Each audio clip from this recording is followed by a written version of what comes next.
Hello again, book lovers, and today I'm going to tell you what I thought of Classical Indian Philosophy by Peter Adamson.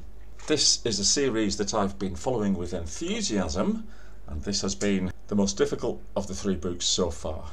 And I imagine this is because I studied philosophy in the West, and this is about philosophy in the East, of which we knew very little.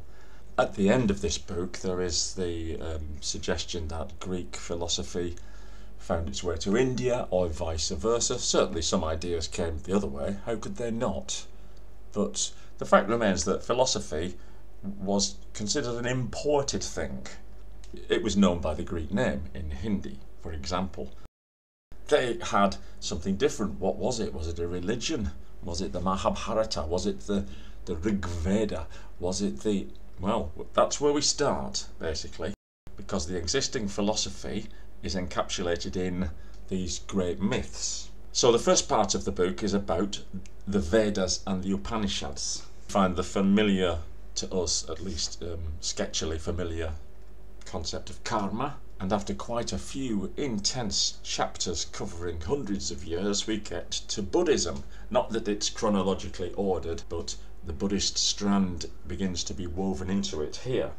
Among the early philosophers, I was interested to hear about Panini, not the guy who does the football stickers, but a grammarian. And as someone interested in etymology, I'm quite interested to see that the Indians, the early Indian philosophers, a lot of them in fact, believed that you could get to the truth of a thing by looking at the way a sentence was constructed, or via etymology, what is the real meaning of a word originally. As one might expect, the same philosophical conundrums cropped up in India as much as they did in Europe. So what is ethical? Where do things come from? All these typically philosophical, in inverted commas, questions are in fact the root of philosophy as we know it. Same reply. So what does that mean? We don't know. We do know but can't express it. The question is wrongly framed, etc., etc.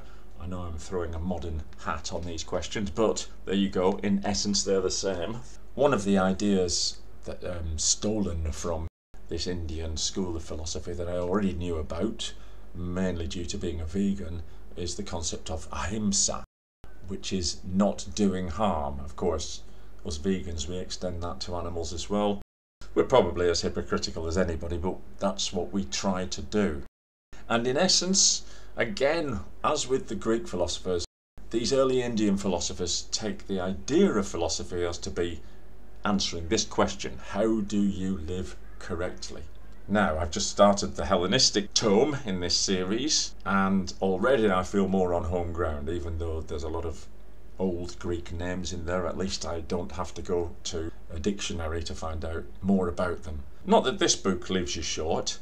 In summary, I would say I now, after 350-ish pages of dense text covering hundreds of years, I now could claim to have a slight passing knowledge of the philosophy of the era. But I'm not complaining, because I wouldn't expect more. Each one of these chapters could have been expanded into a book, for example, and we just don't have time. And we've got China and India to come, so let's try and get on board as much as possible. Taken from that point of view, this was an interesting sojourn into some foreign ways of thinking, and I was interested to see what the Jainas thought, of course. And finally I discovered, I discovered a lot of philosophers, but 3 chapters are devoted to Dignaga, a slightly later philosopher who wrote about perception, language, logic, consciousness, these sort of things which are kind of familiar to later Western philosophers. And the book ends with the idea that Indian philosophy did spread out to Greece, question mark. Of course, Alexander the Great made his way over there, so some ideas must have made their way back, one imagines. In fact, Pyrrho is brought in as a witness here. He did go that far out, it seems, and brought some of the ideas home. But they certainly had an influence on Islamic thought. There seems to be more of a connection there. Well, as I say, there's a future volume on Islamic thought, so we could chew that over then. Let me give you a flavour of the book now by taking one. I should say there is an early part of philosophy which is very similar to the typical Aristotelian syllogism. If A then B, A therefore B, which I have to admit even brings you into some very, very strange corners, even if you follow our familiar Western logic. For example, if the moon is made of green cheese, there is a philosophy book on my desk is given as true in symbolic logic. If there happens to be a philosophy book on my desk, that's a bit counterintuitive, but nothing like as counterintuitive as these guys who begin to negate negations. And well, the Buddha was bad enough with his silences, but these guys kind of, to my mind, tie you up in knots. Here's a little bit of Jaina thought. And as I say, there are echoes of all kinds of philosophy. When you read through this old philosophy, whether it's Greek or Indian or Islamic, you find pre-echoes of our modern ways of thinking. Here's a little bit of, well, Kant, I would say, makes an earlier appearance, as the idea of do as you would be done to seems to be a very universal concept, and that became crystallised in Kant's principle of universality. Oh, I can't wait till this series reaches like Kant and Schopenhauer and people. Hegel, I might even understand them one day. Anyway, here's some Jaina's ideas of, like Kant says, he called them antinomies, questions that you just can't answer by a reason or philosophy. Here they are. Is the world eternal is number one, and see if you can anticipate number two. Is the world not eternal? Similarly for finite gives us 3 and 4. 5, is the soul identical with the body? Or 6, is it different from the body? I'll let you think about that for a minute.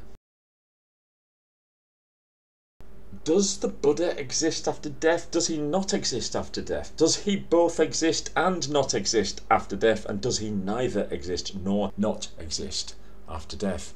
Hang on a minute, you've got to read that again. Well, so it's been a good journey. As I say, I can't follow it all, and a lot of these Indian names, I try to remember them, but they're very long. I was interested to find some little nuggets of etymology, as I study etymology. Check out my series if you haven't. Indo-European it's called, so yes, the Indo part is there, nice and strong. As we can see with the Saptabangi, which is a list of 7 things. Well, predicates they are. But sapt, yeah, we knew that. Get that from September, septet, etc. So this idea, this list of 7 now, they are called syats, which kind of means sort of perhaps maybe. So they are considered to be ways of looking at things. And here's the list. 1, conditionally, that's the translation of syat. Conditionally, some object exists. Number 2, go on, you know this already. Conditionally, it does not exist. 3, conditionally, it exists, and conditionally, it doesn't exist. I'm going to leave the list there, actually. That might tempt you into the book, because the explanations of these lists are very interesting. And a little bit at the core of what might be the difference between Eastern and Western thought. Here's Vasubandhu, a later Buddhist philosopher. What is it that appears? A construction of the non-existent. How is it that it appears? Through dualities. What is its non-existence? A state of non-duality. Well, that'd be nice to pick apart over a dinner party, wouldn't it? And is that Zeno I hear in far-off Greece going, wait a minute, I'm working along those lines? Or is it Parmenides? Well, I've got that to look forward to. It'll be interesting to make the comparison. I continue to jog along through this history of philosophy without any gaps as a satisfied customer.